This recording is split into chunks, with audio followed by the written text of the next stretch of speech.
Assalamualaikum warahmatullahi wabarakatuh. Perkenalkan, saya Tri Nur Hayati, mahasiswa dari Universitas Islam Negeri Sultan Taha Saifuddin Jambi dengan NIM 201230093, kelas I semester 3, Fakultas Tarbiyah dan Keguruan, Program Studi Pendidikan Agama Islam. Di sini saya akan menjelaskan materi tentang korelasi pi untuk memenuhi tugas ujian akhir semester dengan mata kuliah Statistika Pendidikan dan dosen pengampu Ibu Susi Francisca MPD. Baiklah, pada kesempatan kali ini saya akan membahas tentang korelasi pi. Apa itu pi? Kita akan bahas pada kesempatan kali ini mulai dari pengertiannya, kemudian contoh soalnya, terus bagaimana prosedur menyelesaikannya, dan yang terakhir adalah bagaimana interpretasi hasilnya.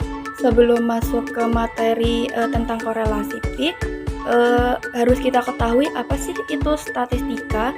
Jadi statistika itu adalah ilmu yang mempelajari metode pengumpulan, pengolahan, analisis, dan interpretasi data.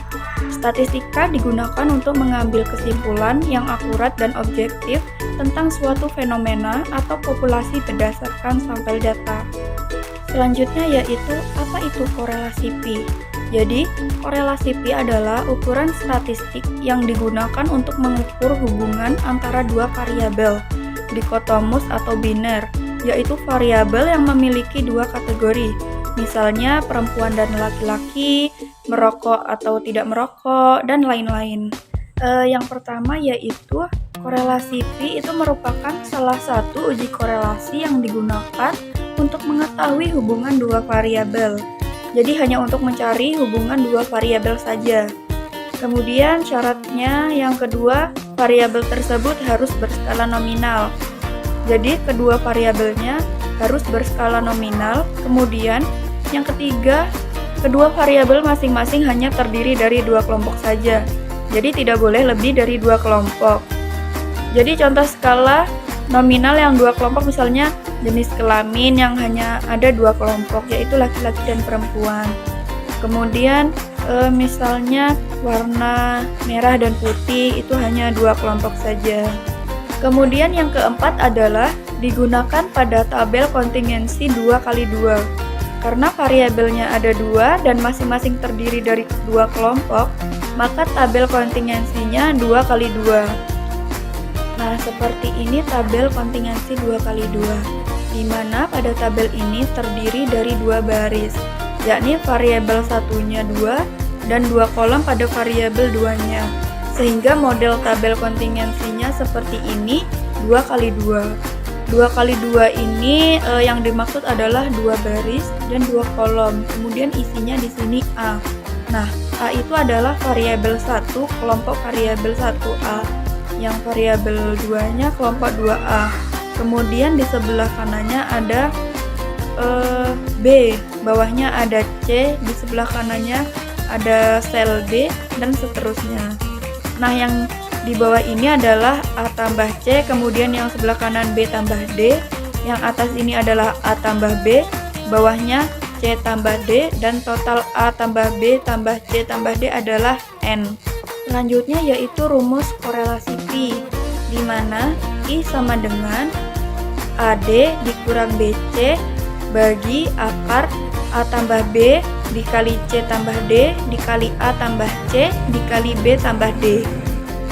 Berikutnya yaitu rumusan hipotesa pada uji korelasi pi.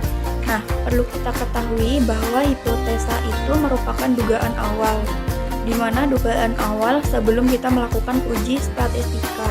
Maka dugaan itu tentu ada dua pasangan, yakni H0 dan H1. Beberapa buku menyebut H0 dan HA itu sama saja. HA itu sama dengan H1. H0 dan H1 ini adalah pasangan hipotesis yang saling bernegasi atau ingkarannya khusus pada korelasi pi.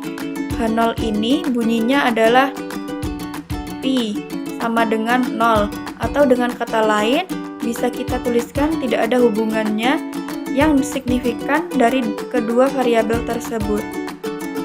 Jadi signifikansi di sini ini sama dengan p value pada luaran Minitab atau Microsoft Excel. Kalau di signifikansi itu merupakan luaran pada SPSS. Sementara alfa itu adalah taraf signifikansi yang kita tetapkan, jadi tingkat kesalahan maksimal yang kita tetapkan berapa umumnya pada penelitian pendidikan sosial, begitu menggunakan taraf signifikansi 5%. Tetapi pada penelitian kesehatan di bidang kesehatan maksimal 1%.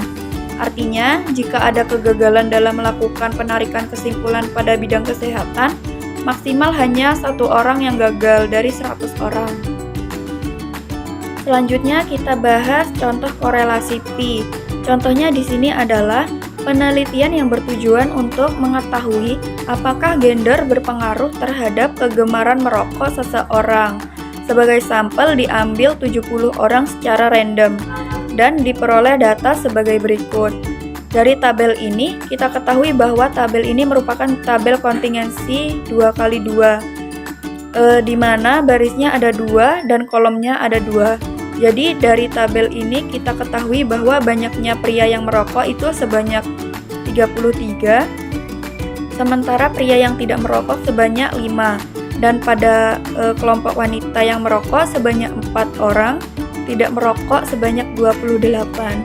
Kemudian jumlah pria yang dipilih sebagai sampel sebanyak 38. Kemudian wanita yang sebagai sampel 32. Jumlah total yang merokok sebanyak 37 dan yang tidak merokok sebanyak 33. Lalu bagaimana kesimpulan penelitian tersebut? Soal ini mensyaratkan bahwa taraf signifikansi yang digunakan sebesar 5%. Baik, kita lanjutkan bagaimana prosedur penyelesaian uji tersebut menggunakan uji korelasi Pi.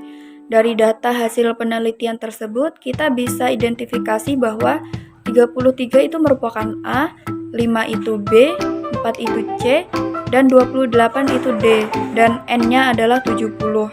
Dari hasil identifikasi tersebut, selanjutnya kita substitusikan ke formula uji Pi, di mana Pi sama dengan AD dikurang BC. Nah, ini sudah kita substitusikan ke sini, jadi 33 dikali 28 dikurang 5 kali 4 per akar 38 dikali 37 dikali 32 dikali 33. Selanjutnya kita peroleh hasilnya dan hasil akhirnya adalah 0,742. Jadi nilai korelasi Pi-nya sebesar 0,742. Ini relatif kuat. Relatif kuat, jadi korelasi itu semakin mendekati 1 itu semakin kuat. Dan semakin mendekati 0 itu semakin lemah. Selanjutnya, bagaimana interpretasi hasil uji korelasi Pi? Perlu kita ketahui bahwa ada 7 tahap atau minimal 6 tahap yang bisa dilakukan dalam uji hipotesis. Yang pertama, rumusan hipotesis. Kita sudah merumuskan di sini sebagaimana aturan yang telah kita sampaikan di awal bahwa H0 dan H1 itu selalu bertolak belakang. H0 di sini Pi sama dengan 0 atau tidak ada hubungan jenis kelamin dengan kebiasaan merokok. Kemudian H1-nya Pi tidak sama dengan 0 adalah hubungan jenis kelamin dengan kebiasaan merokok. Nah, taraf signifikansi kita gunakan 5%. Apa sih itu taraf? Sebagaimana yang saya sampaikan di awal bahwa taraf signifikansi adalah tingkat kesalahan maksimal yang kita tetapkan dalam melakukan penelitian. Jadi maksimalnya adalah 5% atau 1%. Begitu yang menentukan kita sendiri. Semakin kecil taraf signifikansi, tentu hasilnya semakin akurat. Jadi tingkat kesalahannya semakin rendah. Yang ketiga adalah statistik uji. Pada uji relasi B, ini statistik ujinya menggunakan uji Chi kuadrat. Jadi kita menguji signifikansi B ini menggunakan uji Chi kuadrat. Selanjutnya yang keempat yaitu komputasinya Chi kuadrat. Observasi itu adalah N kali Pi kuadrat. Kita tadi sudah sampaikan rumusnya, sehingga kita tinggal substitusikan N-nya. Tadi ketemu 70 kali Pi kuadrat.